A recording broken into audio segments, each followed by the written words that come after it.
네, 이번 순서는요. 전문가님 모시고 앞에 살펴봤던 글로벌 이슈, 또 외신 기사 체크를 해볼 테고요. 또 국내 증시, 또 해외 증시 모두 좀 포괄적으로 살펴보도록 하겠습니다. 자, 월요일입니다. 월요일에는 이민우 전문가님과 함께합니다. 전문가님 나와 계십니다. 안녕하세요. 안녕하십니까? 네, 전문가님 또 오늘 월요일 어김없이 이른 아침부터 나와주셨는데요. 네. 시청자분들께 인사 한번 부탁드릴게요. 네, 안녕하십니까? 주말 잘 보내셨습니까? 지난주엔 그래도 반등하는 한 주여갖고 네. 예, 시청자분들 좀 마음이 좀 편하시지 않으실까 생각이 됩니다. 맞습니다. 자, 저희가 이제 기사를 통해서 조금 여러 가지 이야기를 나눠봤는데요. 일단 첫 번째 기사가 좀 금값에 대한 이야기였습니다. 네. 자, 지난 장에서도요. WTI는 좀 상승을 했고 또 브렌트유도 상승한 반면에 국제 금값은 또 떨어진 상황이었습니다. 첫 번째 기사가요. 11월 이후 최대 주간 하락을 기록했던 달러 강세에 미끄러진 금이라는 이런 기사였습니다. 어떻게 네. 보셨을까요? 이게 온스당 2,000달러를 목표로 갔던 금 네. 가격이 이제 1,900달러 초반대까지 내려왔는데 네. 이제 이유는 뭐 어떻게 앞에서 잘 설명을 해주셨는데 네네. 가장 큰 이유는 뭐 아무래도 이제 안전자산 선호에 대한 그런 그 선호 현상이 좀 많이 줄어들었다 이렇게 볼 수가 좀 있겠습니다. 오. 안전자산 선호 현상이 좀 두드러질 때는 네. 대표적으로 시장이 불안정할 때인데요. 그 네. 시장 불안 요소가 이제 문 앵커님 잘 아시겠지만 네네. 시장 불안 요소가 가장 큰 게 뭐가 있었죠? 그 지정학적인 리스크도 예, 있었고요. 예. 네, 이제 그리고 그게 가장 큰 요소가 그렇죠. 있었잖아요. 있었고 또 유가 뭐 예. 상승 이런 게 지정학적인 그 리스크 때문에 유가 상승이 있었는데 네. 어떻게 보면 이제 지정학적 리스크는 시장에서 이제 뭐 좀 눈밖에 좀 벗어나는 네네. 이제 좀 이게 고착됐고 이제 더 이상 큰 이슈가 되지 않는 그런 상태가 좀 됐고요. 네. 그리고 또 가장 큰 이유 그 어떤 이슈 중에 하나가 이제 연준이 금리를 어떻게 인상할까 이 두 네. 가지 요인이었는데 맞습니다. 그 두 가지 리스크가 어떻게 좀 보면 이제 해소가 좀 되면서 그렇죠. 금 가격이 좀 많이 내려왔다 이렇게 볼 수가 있겠습니다. 네네. 금은 이제 다른 자산이랑 좀 비교했을 때 가장 네. 큰 특징이 금은 언제든지 그 현금으로 바꿀 수 있다는 차원에서 안전자산이라고 부르는데 그렇죠. 안전자산이 되는 가장 큰 이유는 다른 어떤 자산도 부동산도 뭐 주식도 뭐 시장에 가져 나와서 현금으로 네네. 바꿀 수 없지만 네. 금은 어느 나라 어느 지역을 가서든지 현금으로 바꿀 수 있기 때문에 안전자산이라고 부르거든요. 맞습니다. 근데 이제 단점은 금은 이제 배당도 발생하지 않고 네. 이자도 안 붙고 그런 단점이 있는 거죠. 네. 근데 이제 금은 그런 안전자산의 어떤 특징을 가지고 있는 반면에 네. 이렇게 다른 자산의 가치가 올라가면 가치가 올라갈 가능성이 있으면 네네. 하락하는 특징이 있는데 2,000불 목표에서 1,910달러 정도까지 네. 1,910달러나 1,920달러까지 내려갔으니까 굉장히 네. 많이 내려간 거고 지금 시장이 안정화되는 측면을 그럼 좀 보인다 그러면 앞으로 좀 더 내려갈 가능성이 좀 있거나 네. 현재 수준 1,800에서 1,900 수준의 그 밴드를 기록할 가능성이 상당히 높으니까 네. 지금부터 금 투자를 뭐 추가 매수한다든가 이런 건 좀 조심해야 될 것 같지만 뭐 기존에 이 가격 밑에서 매수하신 분들은 급하게 이걸 처리한다든가 그러실 필요는 없을 거라고 좀 보이지고요. 가장 큰 이유는 지정학적 리스크가 아직 끝나지 않고 뭐 확대가 될 가능성이 그 부분적으로 좀 남아 있는 그런 요소가 좀 있습니다. 그래서 그런 걸 좀 감안하신다 그러면 네. 금 투자를 뭐 따라가신다기보다는 그냥 참고하시는 지표 정도로만 좀 삼으셨으면 좋겠습니다. 자, 이제 미끄러진 금값의 이유가 안전자산 선호 현상이 좀 줄어든 게 그런 요인이 되지 않았을까라는 말씀이셨습니다. 자, 문제가 되었던 여러 지정학적 뭐 리스크나 아니면 유가 상승 등 이런 리스크들이 조금 완화됨에 따라서 안전자산에 대한 이런 수요가 조금 줄어든 것 같은데요. 계속 뭐 내려가거나 아니면 현재 수준을 좀 유지할 수 있기 때문에 추가 매수는 조금 유의하셔라라는 말씀을 해주셨습니다. 자, 다음 기사 한번 보도록 하겠습니다. 자, 유가 급등으로 사우디 아람코가 연간 이익이 2배 이상 증가했다는 기사입니다. 어떻게 보셨을까요? 네, 이게 뭐 어떻게 보면 좀 당연한데 네. 우리가 석유하면 사우디잖아요. 네. 또 굉장히 많은 우리 선배 세대 분들이 이제 중동 가서 이제 햇볕에 노출되고 뭐 이제 네. 모래밭에서 이제 많은 건설을 좀 하셨는데 그렇죠. 그때 심은 파이프들 중에 하나가 지금 이제 나오는 기름 중에 하나가 좀 되겠고.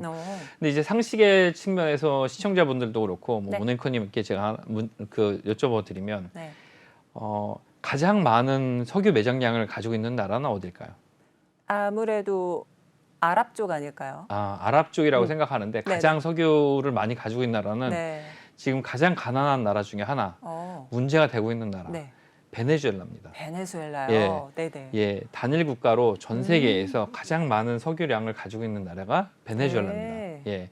그런데 이제 여기서 문제가 왜 그럼 사우디가 수익이 가장 많이 났는가? 네. 아람코는 이제 석유 이제 사우디아라비아의 국영 기업인데 네. 여기서 가장 큰 그 수익이 났다.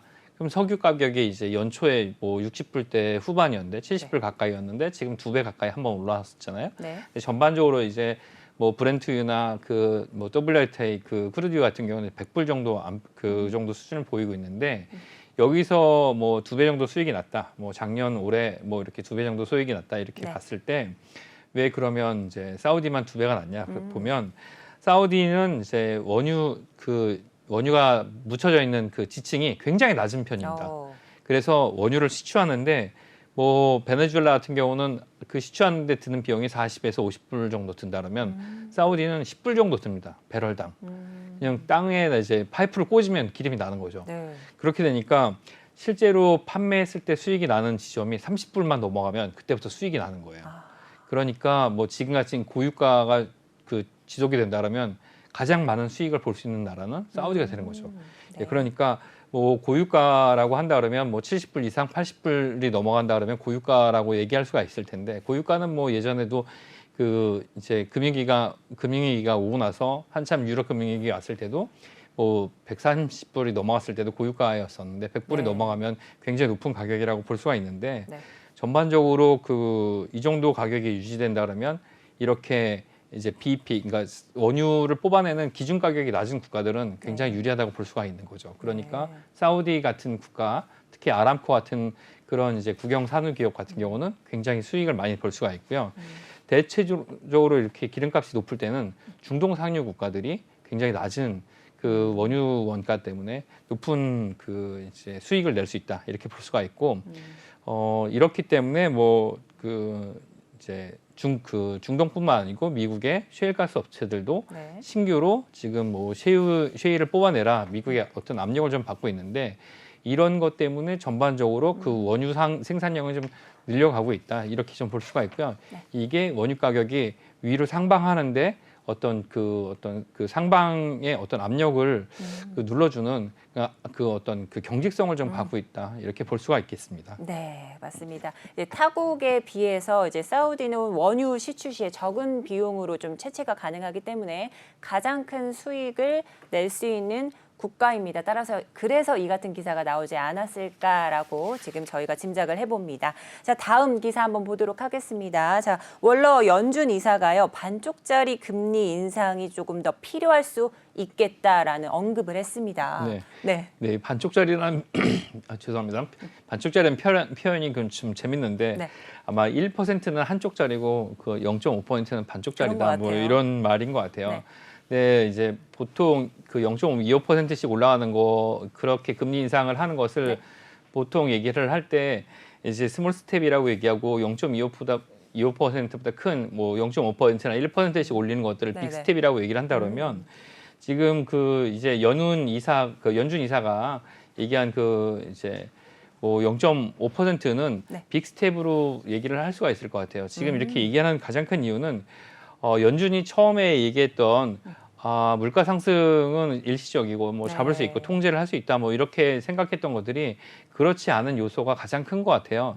지금 연준 내에서도 그 이제 7명의 연준 이사들끼리도 뭐 여러 가지 얘기가 있을 텐데 그런데도 불구하고 0.25%를 얘기했다는 것은 지금 그 물가 상승이라는 게 단기간에 끝나지 않고 좀 속도가 빠르게 올라갈 수 있는 가능성이 좀 크다 이렇게 본 것 같고요. 네. 이런 얘기가 이제 잘 아시잖아요. 그 시청자분들도 아실 텐데 네. 세인트 루이스 그 이제 연은 총재 네네. 이제 그 제임스 블러드 총재 같은 경우는 뭐 3%까지 금리를 올려야 된다 이렇게까지 얘기를 하는데 네네.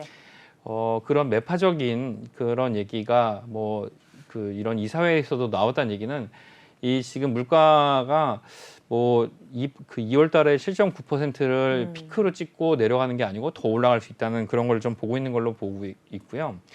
이 물가 상승의 어떤 그 기조가 계속 상당 부분 될 것 같다. 그리고 네. 뭐 유가랑 동시에 그 식료품 가격도 올라가고 이런 정세 어떤 그 지정학적 리스크가 이런 그 물가 상승 요인으로도 굉장히 크게 작용할 것 같다. 이런 부분을 반영한 것 같아요. 그래서 지금 0.25% 올라왔지만 이거는 그 0.25%가 지속이 될 가능성은 좀 낮지 않을까 이런 부분에서 시사를 해준 것 같습니다. 근데 네. 사실 그 연준 같은 경우는 이런 쪽에서 얘기하는 거는 그 어떤 그 중의에 그러니까 여러 가지 의미를 가지고 얘기하기 네. 때문에 뭐 단순하게 0.5%를 본 것 같지는 않고요.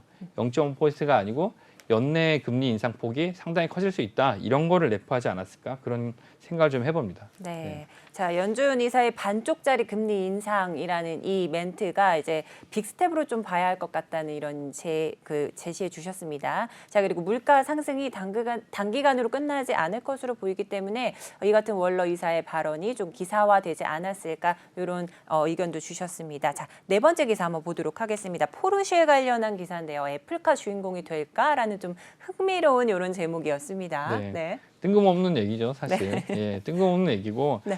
둘이 합작해서 뭘 한다는 얘기는 그 뭐 그냥 마케팅의 차원이 아닐까. 예, 제 사견입니다만 네.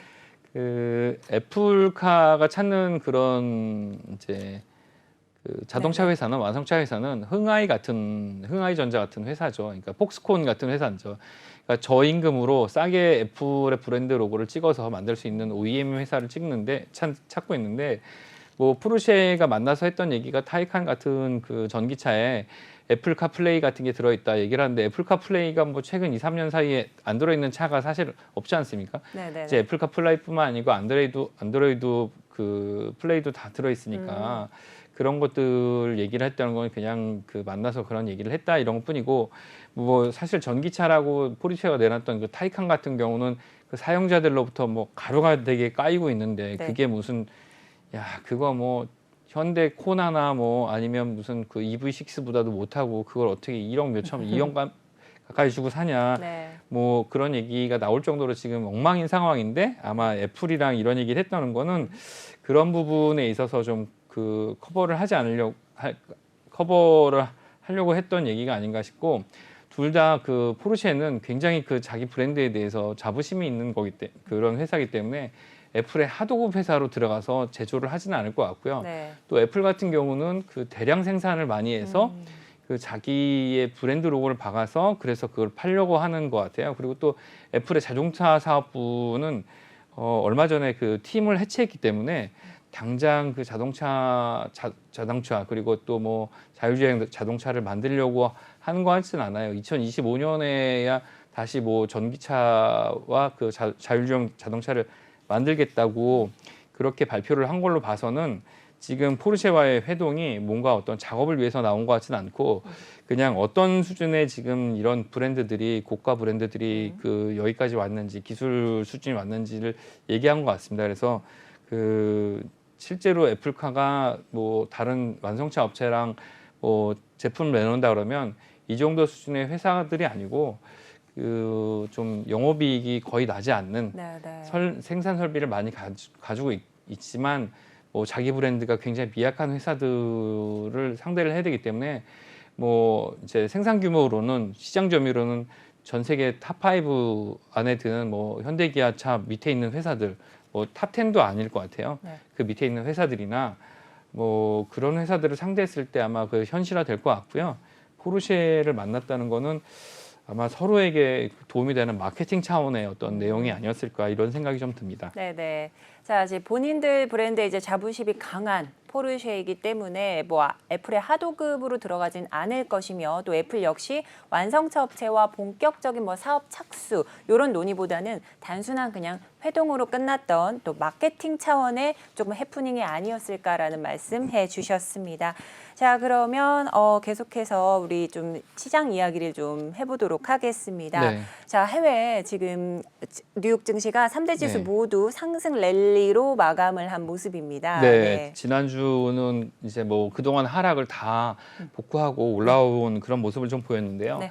제가 그 요청을 해서 이제 러시아의 우크라이나 침공이 2월 23일 날, 2월 네. 24일 날 시작이 됐고 2월 23일 날부터 그 조짐이 좀 보이기 시작했습니다. 네네. 지금 실제로 이제 S&P 500을 기준으로 했을 때 미국의 S&P 500을 기준으로 했을 때 네. 그때 그 주가 지수가 S&P 500이 그 4,220 정도였거든요. 이제 그 차트를 보시면 아시겠지만 네. 4,225 정도였었는데 지금 이게 다 반등을 해서 음. 지금 그 금요일 날 그 이제 종가로 봤을 때 S&P가 4,463 정도까지 올라왔어요. 네. 그러니까 이제 그걸 다 그 복구를 하고 상당 부분 많이 올라온 걸 확인을 하실 수가 있겠죠. 그러니까 지정학적 리스크 때문에 빠졌던 부분을 다 복구를 하고 그걸 훨씬 더 높이 올라왔다 이렇게 볼 수가 있겠는데 이게 뭐 안 된 얘기지만 전쟁은 끝나지 않고 그쪽에서는 더 이제 처참한 어떤 시가전이 벌어지고 있다고 하는데 시장은 그걸 더 악재로 보고 있지는 않습니다. 악재가 된다면 만약에 중국이 러시아 편에 서서 전쟁에 개입하게 되는 부분이 이제 큰 요인이 될 텐데요. 저기 보시면 그래프의 가운데 이제 빠지는 부분이 있는데 그 빠지는 부분이 그 이제 전쟁이 시작된 부분이고요. 이때 매수를 이제 과감하게 하셨으면 모두가 공포에 질려서 팔을 때 이제 매수를 하셨으면 수익을 굉장히 많이 보셨을 텐데 그 이후에 시장은 반등을 했고 그리고 또 연준에서 어떤 스탠스를 보일까 했는데 연준은 이제 그 예고했던 대로 물가 상승률에 대비를 하겠지만 빅스텝으로 가지 않고 시장 충격을 최소화하면서 0.25%로 인상을 하겠다. 근데 이제 그 하나 주목해야 될 것은 뭐 다른 이제 전문가들께서도 얘기를 하셨겠지만 올해 6번 금리 인상을 하겠다 이렇게 얘기를 했거든요. 6번 금리 인상을 하겠다고 얘기를 했던 거는 지금 봤을 때 이제 금리 인상의 속도는 0.25%라는 스몰 스텝으로 가겠지만 네.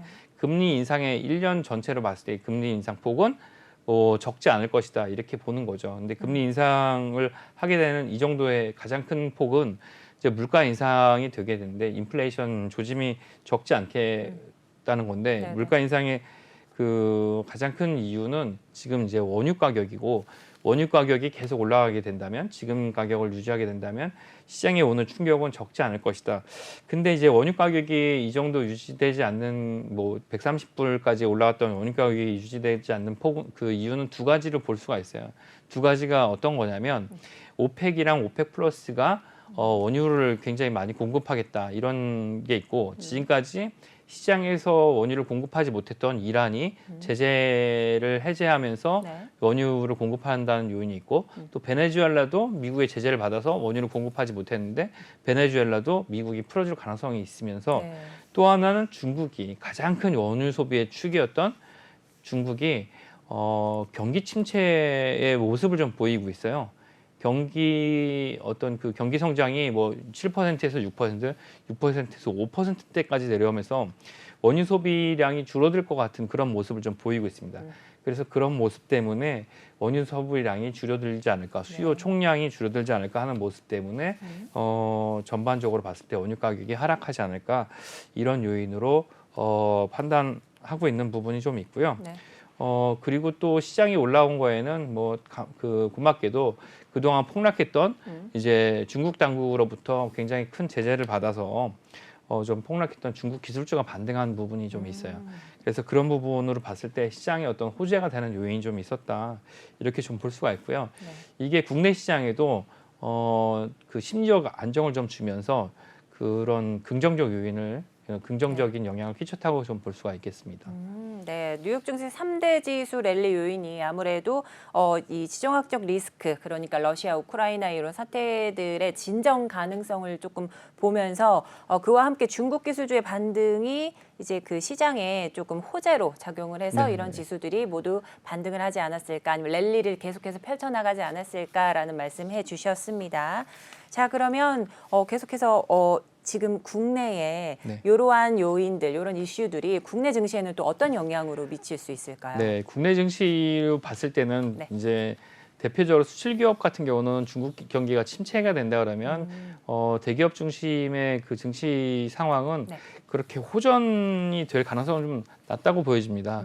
특히 우리나라 그 증시를 이제 대표적으로 증시를 이끌고 있는 이제 반도체 중심의 네. 어떤 그 업황의 상황은 단기적으로 호전 가능성은 좀 낮다고 좀 보여지고 네. 있고요.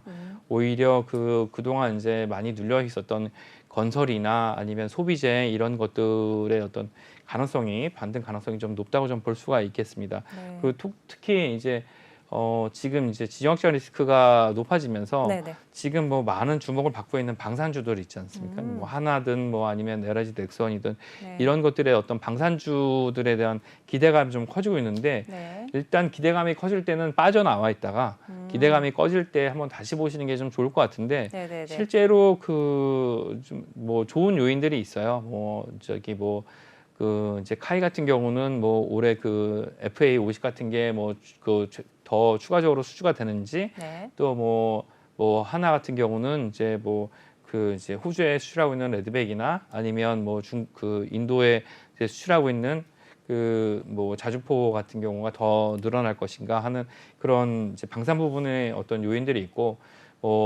현대 같은 경우도 뭐 이제 구축함 같은 경우는 동남아에 수출하는 부분 네. 같은 경우들이 있습니다. 근데 이게 이제 실제로 기업 실적에는 절대적 요인을 미치진 않는데 이게 뭐 실적에는 직접적으로 요인을 미치지 않더라도 그 요인을 미치지 않더라도 기업 실적의 어떤 그 반등 모멘텀을 주기에는 이제 네네. 충분한 뉴스이기 때문에 음. 지금 막 그 어떤 이제 매수 쏠림이 있어서 상승할 때는 좀 빠지셨다가 네네. 좀 잠잠할 때 관심을 좀 가지셨으면 좋겠고 네. 또 하나는 지금 뭐 베트남이든 태국이든 이런 쪽이 그 자가격리 입국 후 자가격리를 면제하는 그런 모습을 좀 보이고 있거든요.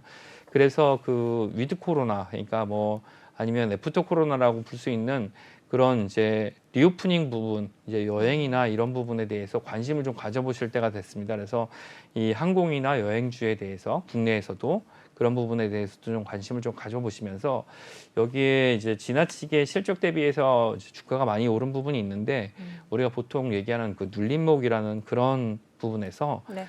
조금씩 매수를 해놓고 관심을 좀 가지시면 낭패를 보지는 않으실 그런 상황이니까 네. 그런 부분에 조금 관심을 좀 가지셨으면 좋겠습니다. 네. 지금까지 조금 눌려 있었던 뭐 건설이나 소비재의 반등 가능성이 조금 나오지 않을까라고 말씀해 주셨는데요. 또 지정학적인 리스크로 인해서 방산주 또한 좀 눈여겨보시라고 말씀을 해드렸습니다. 자, 하지만 이 기대감이 조금 나올 때는 오히려 조금은 투자를 좀 자중해 두셨다가 나중에 또 투자 또 들어가시라 이런 말씀도 해주셨고요. 또 리오프닝 관련해서 항공 뭐 관련주들 관심 같이 가시리란 말씀 해주셨습니다. 자, 그러면 이제 앞으로 저희 이런 말씀 해주셨는데요. 국내 증시 투자 전략을 조금 들어볼 수 있을까요? 투자 전략은 네. 기본적으로 지금 변동성이 끊이지 않고 발생할 요인이 있습니다. 이게 네네. 말씀드렸던 대로 이제 그 지금 우크라이나 사태가 끝나지 않고 우크라이나 사태가 중국과 러시아 그리고 서방 세계의 어떤 대결로 번질 가능성이 상당히 좀 크게 네. 보이고 있고요. 네. 그런 뉴스가 한번 나올 때마다 시장은 계속 출렁거릴 가능성이 좀 있습니다. 그렇게 된다 그러면 이제 뭐 가장 취약한 기업들은 그 이제 어떻게 보면 이제 굉장히 약한 네. 그런 모습을 좀 그 약세의 모습을 좀 보일 수가 있으니까 실적에 기반한 투자를 좀 가져셨으면 좋겠는데 그렇다 그런다 그러면 이제 기본적으로는 이제 올해 금리가 그 인플레이션 때문에 금리 상승이 예상이 좀 되니까 네. 기본적으로는 뭐 미국 주식에 투자하시는 것 중에 미국의 금리 상승이 뭐 거의 확실하게 그 예상이 되고 있으니까 금융주 투자를 하셨으면 좋겠고 금융주의 개별적인 투자가 좀 어려우시다 그러면 뭐 뱅크 오브 아메리카나 JP모건 같은 것들을 개별적으로 사기 어려우시다 그러면 네. 금융주 ETF 아니면 지역은행들의 그 보통 이제 지역은행들은 대출을 주로 많이 하는 네. 소매금융을 하고 있는데 지역은행들에 대한 투자를 좀 하셨으면 좋겠고요. 그건 국내에도 좀 마찬가지입니다. 근데 금융주에 대한 관심을 좀 가지셨으면 좋겠는데 금융주는 뭐 네. 보통 재미가 없고 PB들 그런 거 영업하면 뭐 이거 뭐 별로 승진 생각이 없다 뭐 이렇게 얘기들도 하고 네. 그러는데 네. 기본적으로는 금융주에 대해서 관심을 가지셔야 지금의 네. 어떤 그 불안정한 이런 그 증시 상황에 대처를 할 수 있는 포트폴리오 한 섹터를 가져가게 되니까 그건 또 꼭 참고를 하셨으면 좋겠습니다.